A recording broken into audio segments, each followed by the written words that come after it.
जनता के सेवक है, जनता के सेवक बनिए। अगर आपको डर नहीं लगता तो फिर क्यों बुलेट प्रूफ गाड़ी में चलते हैं, क्यों 20 वो गाड़ी का काफिला आएगा। तो बहुत ही मतलब मैं क्या कहूं आपको कि बहुत ही जो डरपोक कह सकते हैं ना, उस तरह के जो लोग होते हैं वो खुद को ज्यादा बलशाली दिखाने का प्रयास करता है। बनिया समाज को भी गाली देने का काम किया। कुछ लोगों ने कि हम शस्त्र उठा लेंगे, हम हस्तिनापुर बना देंगे, इस तरह की बात उन्होंने कही। तो मैं उनको यही कहना चाहता हूं कि अभी जब आप राजनीति में आ गए, शस्त्र उठाने वाला जो समय था वो 2005 के पहले का था। तब लोग शस्त्र उठाकर राजनीति करते थे। अब शस्त्र नहीं, अब शास्त्र उठाइए। शस्त्र का दौर खत्म हो गया है। अब जो शस्त्र उठाएंगे वैसे लोग जो हैं, जिस तरीके से उनका एक अध्याय समाप्त हो गया, जो बचे हुए लोग हैं उनका भी अध्याय समाप्त हो गया। और यदि हम लोग किसी को प्रणाम करते हैं, चरण स्पर्श करते हैं, तो हमारे संस्कार है। और अगर किसी को इस बात का गलतफहमी हो जाए कि चरण स्पर्श का अर्थ कोई हमसे भय खा रहा, तो बहुत नासमझ व्यक्ति है। और नासमझ नादान लोगों के लिए सिर्फ हमारे पास यही कहने का है कि जनता मालिक है, विनम्र होइए, अहंकार में मत रहिए। और अगर आपको इतनी ही ताकत का अहंकार है तो आप एक बार इतिहास को देखिए और रावण के सोने के बने हुए महल को देखिए। एक बानर आके पूरी लंका जला के चला गया। मानसिकता के लोग हैं, आने वाले समय में बाहर किया जाएगा। फिर आपके सवाल के जवाब में प्रताप विधायक ने फिर जवाब दे दिया। आरोप प्रत्यारोप को किस नजर से देखा जाए, लोग कैसे देखें? नहीं, हमको लगता है कि मैंने लोकसभा चुनाव के वक्त जिस तरीके से मुझे बहारी जो उस वक्त के प्रत्याशी थे उन्होंने कहा, मैंने उस परिप्रेक्ष्य में कहा। लेकिन यदि किसी के अंदर नासमझी है, नादानी है, तो उस पर हम लोग क्या कह सकते हैं। हमारे कहने का मकसद क्या, उनको उस बात से हमको लगता है पीड़ा नहीं है। क्या होता है कि आज हम खगड़िया लोकसभा के सांसद हैं, तो लोगों ने सेवा के लिए 5 साल का मौका दिया है कि हम लोगों की सेवा करें। और अगर हमको इस बात की गलतफहमी हो जाए कि अब 5 साल के लिए इस जगह के हम राजा हैं और हम जैसा चाहेंगे वैसा करेंगे, तो इसको नादानी और नासमझी हम मेरे भाषा में नादानी और नासमझी है। तो जो ऐसा सोचते हैं उनको मुबारक हो, भगवान सद्बुद्धि दे, हम लोग यही बोलेंगे। एक तरफ एनडीए की बैठक होती है और एनडीए के घटक दल के ही विधायक एक एमपी के खिलाफ मोर्चा खोल दे और बहुत सारे अपमानजनक बातों का इस्तेमाल करे, इसे कैसे देखते हैं? नहीं, ठीक है, चलिए, अब सबके अपने अपने विचार हैं, अपने अपने संस्कार हैं। हम लोग पूरे ईमानदारी से और लोगों के सामने सर झुकाकर पूरी विनम्रता के साथ लोगों की सेवा करने के लिए हम लोग यहाँ पर आए हैं और पूरे 5 साल तक हम लोग उनकी सेवा करेंगे।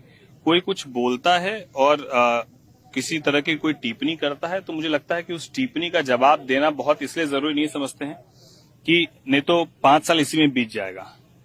अभी सिर्फ अर्जुन की तरह जो है, मछली की आंख जैसे अर्जुन को दिख रही थी, उसी तरीके से खगड़िया का विकास हम लोग को दिख रहा है। और इस बीच में आने वाली तमाम चीजों को हम लोग नजरअंदाज करते हुए आगे चलेंगे। एक बड़ा आरोप उन्होंने लगा कि कमीशन खोरी का जो है प्रचलन शुरू कर दिया गया है एमपी के द्वारा। चलिए, वो तो मैं और भी बहुत सारी चीजें सुना कि उन्होंने बनिया समाज को भी गाली देने का काम किया। कुछ लोगों ने भी मुझे बताया, देखा। तो देखिए, मुझे लगता है कि राजनीति में मेरे से ज्यादा अनुभव उनके पास है। बावजूद इस तरह की बात वो क्यों कह रहे हैं और एक खुले मंच पर क्यों इस भाषा का वो इस्तेमाल करते हैं जिसमें वो गाली देते हुए नजर आते हैं। वो एक समुदाय को जो है वो गाली देते हैं और कहीं न कहीं वो उन्होंने कहा था कि हम शस्त्र उठा लेंगे, हम हस्तिनापुर बना देंगे, इस तरह की बात उन्होंने कही। तो मैं उनको यही कहना चाहता हूं कि अभी जब आप राजनीति में आ गए, शस्त्र उठाने वाला जो समय था वो 2005 के पहले का था। तब लोग शस्त्र उठाकर राजनीति करते थे। अब शस्त्र नहीं, अब शास्त्र उठाइए।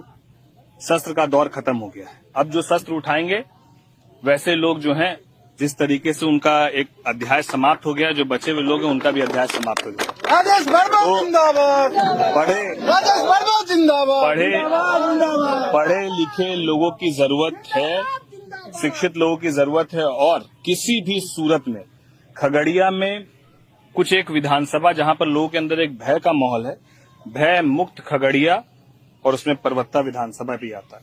कोई हो, मेरा हमेशा ये मानना है कि गलत को कभी हम लोग प्रश्रय नहीं देंगे और सही के साथ हम लोग 100% खड़े रहेंगे। तो यहाँ पर जिस तरीके से एक बड़ी संख्या में लोग मुलाकात करने आते हैं और लोग अपनी पीड़ा बताते हैं कि हमारी जो है जमीन है उसको हड़प लिया गया, हमारे ऊपर केस कर दिया गया, मेरे बेटे के ऊपर केस कर दिया गया, मेरे पति के ऊपर केस कर दिया गया, महिला जिस तरीके से रो रही है, जिस तरीके से पीड़ित है, आखिर ये दौर कब तक चलेगा? कोई किसी को डरा के धमका के बहुत लंबी राजनीति नहीं कर सकते हैं। मैं हमेशा इस बात को कहता हूं, और यदि हम लोग किसी को प्रणाम करते हैं, चरण स्पर्श करते हैं, तो हमारे संस्कार है। और अगर किसी को इस बात का गलतफहमी हो जाए कि चरण स्पर्श का अर्थ कोई हमसे भय खा रहा, तो बहुत नासमझ व्यक्ति है।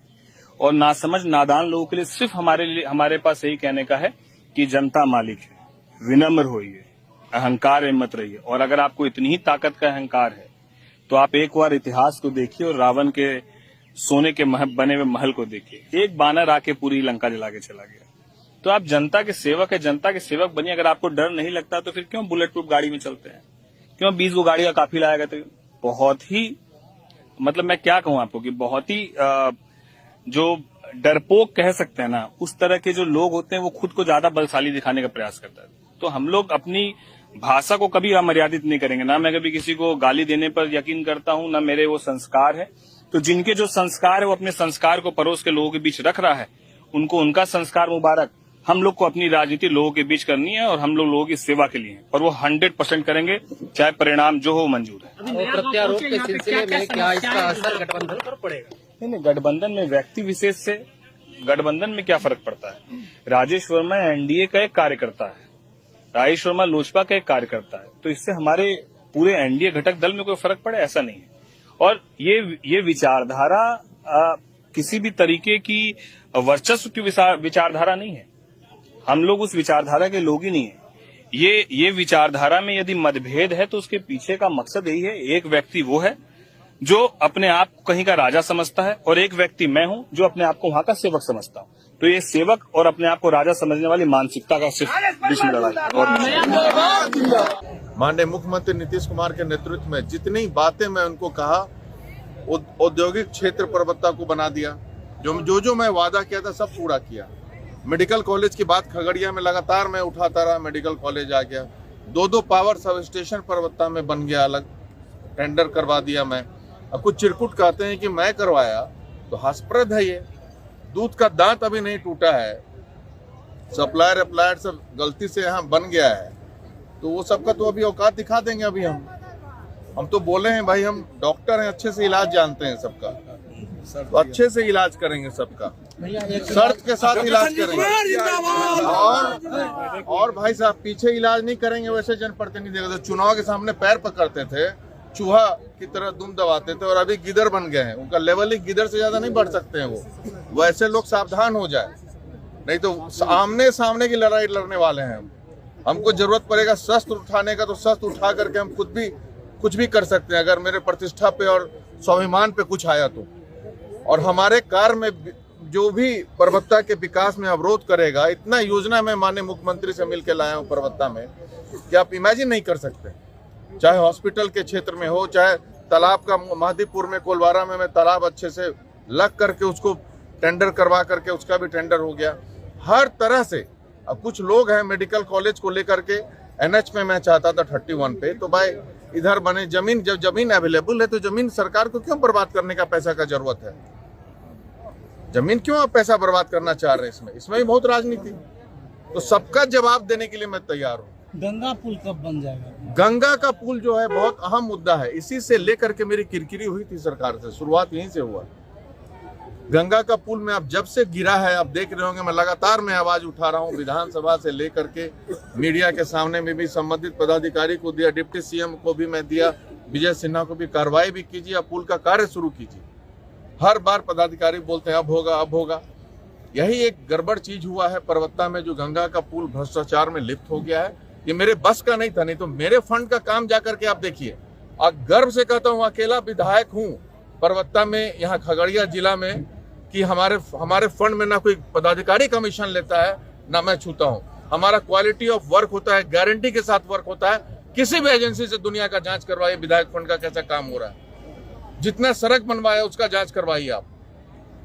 तो ऐसे लोग जो हैं चोर चिल्लर सब जो यहाँ पे बन गए हैं, कुछ आ गए हैं, वो सब गुलगुलिया का पैसा ले करके उससे धंधा करते हैं। ट्रेन में चोरी चमारी जो करता है उसका सामान बेचा जाता है, उससे अपना बिजनेस करते हैं। वैसे लोगों को लाइन पे मैं लाऊंगा, मैं डिसाइड कर लिया हूँ। और उन कुत्तों को मैं चाहता भी नहीं कि मेरे चुनाव में आप आए। हमारे गठबंधन में रहते हुए कुत्तों से मैं दूरी बनाऊंगा। और इन लोगों को जो खगड़िया को लूटने के लिए आए हैं, अभी नया नया बने नहीं है कि कमीशन खोरी शुरू कर दिया है उन्होंने। एक एक चीज उजागर करने जा रहा हूं मैं अब। तो आप ऐसा ही देखिए, जब आप आगे बढ़ेंगे ना तो दुश्मन की संख्या बढ़ेगी। और मैं किसी छोटे चिल्लर पोपों से दुश्मनी नहीं करता हूं, दुश्मन भी मैं बड़ा रखता हूं। इसी के ये छोटा आदमी है, खुल के दुश्मनी नहीं कर रहा हूं। लेकिन अब जरूरत पड़ेगा, कुत्ता ज्यादा भूखने लगे तो लात मारना पड़ता है। भैया एनडीए के तमाम घटक दल में कमोबेश सब जगह पार्टी में ये जो है से खेमाबाजी है, खेमाबाजी। अरे कोई अंतर नहीं पड़ता, परवत्ता में कोई खेमाबाजी नहीं है।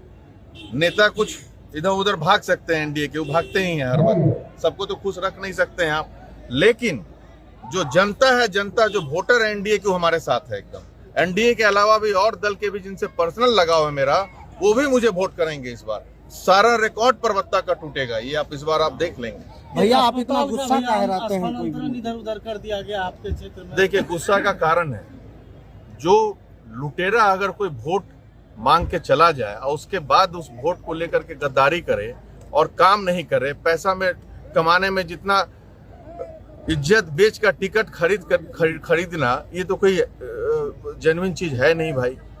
टिकट अलग चीज है, राजनीति अलग चीज है। मैं राजनीति के साथ लोक नीति करता हूँ और परवत्ता की आवाज को कभी गिरने नहीं दूंगा मैं। हमारे काम में जो आड़ा आएगा उसको मैं सीधा उससे लड़ाई करूंगा, उसको मैं रोड पे लाके छोड़ूंगा मैं एकदम। चले, धन्यवाद। संजीव कुमार जिंदाबाद।